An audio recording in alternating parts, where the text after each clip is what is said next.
Yo, selamat datang di Freaks Channel. Kali ini Mimin akan membahas tentang manga Jujutsu Kaisen pada chapter terbaru, chapter 163. Oke, langsung saja. Pertama, seperti biasa, pada chapter sebelumnya di sana kita diperlihatkan pertarungan antara Yuji versus Haba, di mana terlihat kalau Yuji berada lebih di atas angin berkat pengalamannya, dan Yuji pun sukses mengalahkan Haba dengan mudah. Lalu di akhir kita pun ditunjukkan dua adegan secara bersamaan di mana Yuji dan Megumi sama-sama menanyakan keberadaan Higuruma pada masing-masing rekan baru mereka, yang tak diduga dua orang tersebut memberikan jawaban yang berbeda. Sementara Remi berkata kalau Higuruma berada di Shinjuku, Ama yang bersama Yuji berkata kalau Higuruma berada di Ikebukuro, merupakan dua tempat yang berbeda, dan chapter pun ditutup dengan diperlihatkannya seorang pria misterius. Oke, berikutnya masuk pada chapter terbaru. Adegan pertama dibuka dengan menceritakan tentang masa lalu Amairin dan juga alasan mengapa dirinya bisa mengenal Yuji.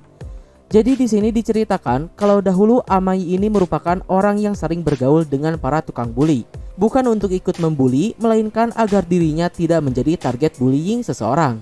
Menurut Amai, orang-orang yang mengalami bullying juga seharusnya melakukan seperti yang ia lakukan, berbaur dengan orang-orang brengsek tersebut, dan dirinya pun akan aman.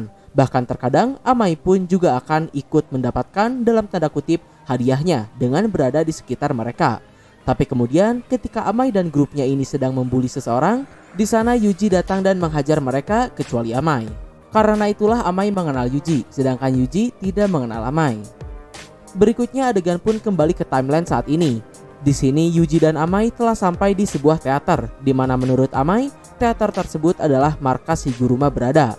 Namun tepat ketika Yuji akan mangkat, Amai pun kembali memastikan apakah Yuji benar-benar berniat menuju Higuruma, karena menurut Amai bahkan Haba pun juga pernah dikalahkan oleh Higuruma.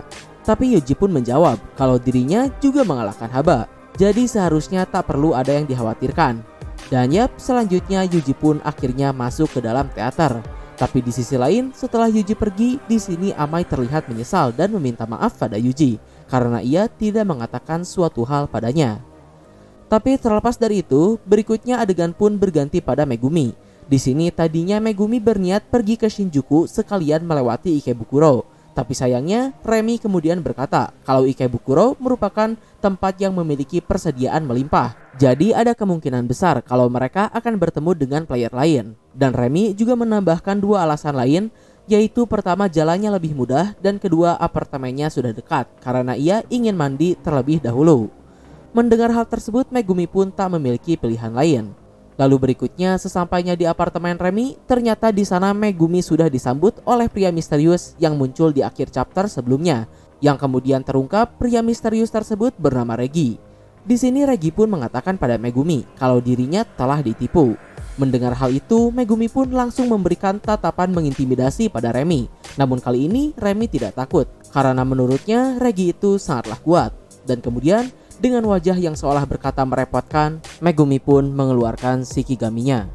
Ya, menurut Mimin sih dengan dirinya yang bisa memiliki anak buah, sudah jelas kalau Regi ini pastilah cukup kuat. Tapi sayang, dirinya memilih lawan yang salah, yaitu sang pemimpin sekaligus pewaris teknik kutukan asli dari klan Zenin. Namun meskipun begitu, memang teknik kutukan milik Megumi ini tidak se-OP julukannya. Selama Shikigami-nya bisa diatasi, Megumi akan kesulitan. Tapi jangan lupa, jika terdesak, Megumi bisa menggunakan teknik tingkat tinggi Domain Expansion. Jadi bisa dipastikan, sehebat-hebatnya Regi, para shaman amatir tersebut tak bisa dibandingkan dengan Megumi. Oke, selanjutnya kali ini POV kembali menyorot pada Yuji. Setelah masuk ke dalam teater, di tengah ruangan terdapat seseorang yang sedang berendam di dalam bak mandi lengkap dengan pakaian formalnya. Yuji pun bertanya-tanya apa yang sedang ia lakukan. Dan yap, orang tersebut adalah Higuruma Hiromi. Di sini Higuruma menjawab kalau dirinya sedang mencoba melawan norma-norma yang ada. Yuji dan Higuruma pun berbincang ringan dengan penuh gurauan di sana.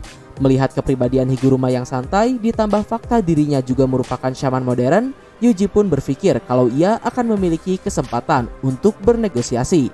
Dan tak pakai lama, Yuji kemudian mengutarakan niatnya untuk menggunakan 100 poin yang dimiliki oleh Higuruma. Di sini Yuji berkata kalau ia berniat menggunakan poin tersebut untuk mengatasi aturan yang mengharuskan sesama player saling membunuh. Tapi tentu saja tidak semudah itu. Di sini Higuruma pun dengan sangat terus terang menolak permintaan Yuji tersebut karena menurutnya The Cooling Game ini memiliki potensi. Menurut Higuruma, hukum yang berada di dunia luar sangatlah tidak berarti. Sementara di dalam barrier ini, di dalam The Cooling Game, hukum adalah mutlak. Tanpa perlu berdebat dengan berbagai kebohongan, di dalam barrier ini siapapun yang melanggar peraturan tanpa terkecuali pasti dan akan menerima hukumannya.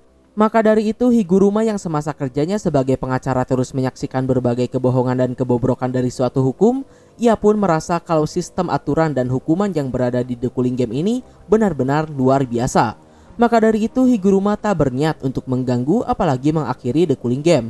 Karena selain hal tersebut, ia pun penasaran dan ingin menyaksikan cara kerja dari aturan kedua dan ke-8, yang mana disebutkan siapapun yang tidak mengikuti aturan, teknik kutukan mereka akan dihapus. Di sini Higuruma menduga kalau mereka yang dicabut teknik kutukannya mungkin akan mati, karena memang hingga saat ini GG Akutami belum memberitahukan secara jelas apa yang terjadi ketika teknik kutukan para player ini dicabut. Karena jika teknik kutukan mereka hanya menghilang saja, bukankah tidak ada ruginya bagi orang-orang yang tidak berniat untuk bertarung? Tapi jika memang orang yang dicabut teknik kutukannya ini akan mati, lantas mengapa GG Sensei tak menuliskan mati saja pada aturan tersebut? Yang artinya mungkin ada alasan lain mengapa GG Akutami menuliskan teknik kutukan mereka akan dicabut, alih-alih ancaman kematian bagi mereka yang tidak mengikuti aturan. Lalu berikutnya, terlepas dari itu mendengar jawaban dari Higuruma, Yuji pun kemudian balik menjelaskan kalau The Cooling Game ini sesungguhnya adalah sebuah ritual. Dan jika ritual ini sampai berhasil, maka semua orang yang ada di Jepang akan mati. Namun sayangnya, di sini Higuruma tak mempercayai perkataan Yuji. Di sisi lain, Yuji pun tak bisa menjelaskannya dengan baik. Sampai akhirnya sudah menyerah untuk menjelaskannya, Yuji pun kemudian berniat memaksa Higuruma menyerahkan 100 poin yang dimilikinya itu. Dan Higuruma pun dengan senang hati akan meladeni Yuji Itadori. Lalu chapter pun berakhir sampai di sana. Ya, di sini semakin membuktikan benar-benar bukan ide yang bagus membuat Yuji untuk berbicara dengan seseorang. Pertama, ketika dengan Hakari, Yuji gagal menutupi identitasnya. Lalu kali ini, karena dirinya yang juga tidak terlalu memahami apa yang terjadi, ia pun terpaksa harus bertarung dengan Higuruma. Jika itu Megumi, mungkin Megumi masih memiliki kesempatan untuk meyakinkan Higuruma. Ya, tapi terlepas dari itu, pada akhirnya sementara Megumi akan berhadapan dengan Regi, Yuji akan berhadapan langsung dengan Higuruma. Jelas kedua orang ini sepertinya cukup kuat, tapi sementara Megumi memiliki kartu asnya, Domain Expansion, Yuji tidak memiliki apapun selain murni kekuatan mentahnya yang berada di atas rata-rata. Jadi bisakah Yuji menghadapi Higuruma? Yang mana menurut Mimin sih pertarungan antara Yuji dan Higuruma ini mungkin tidak akan berakhir dengan mereka saling mengalahkan satu sama lain. Entah akan ada kejadian apa yang mengganggu mereka, tapi itulah opini Mimin. Secara sebelumnya Amai pun juga menyembunyikan sesuatu.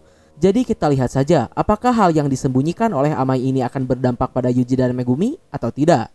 Nah, mungkin kurang lebih itulah pembahasan manga Jujutsu Kaisen pada chapter 163 ini. Mohon maaf untuk kesalahan dan kekurangannya. Like, share, subscribe kalau suka, komen, berada kritik dan saran. Terima kasih teman-teman. Ciao.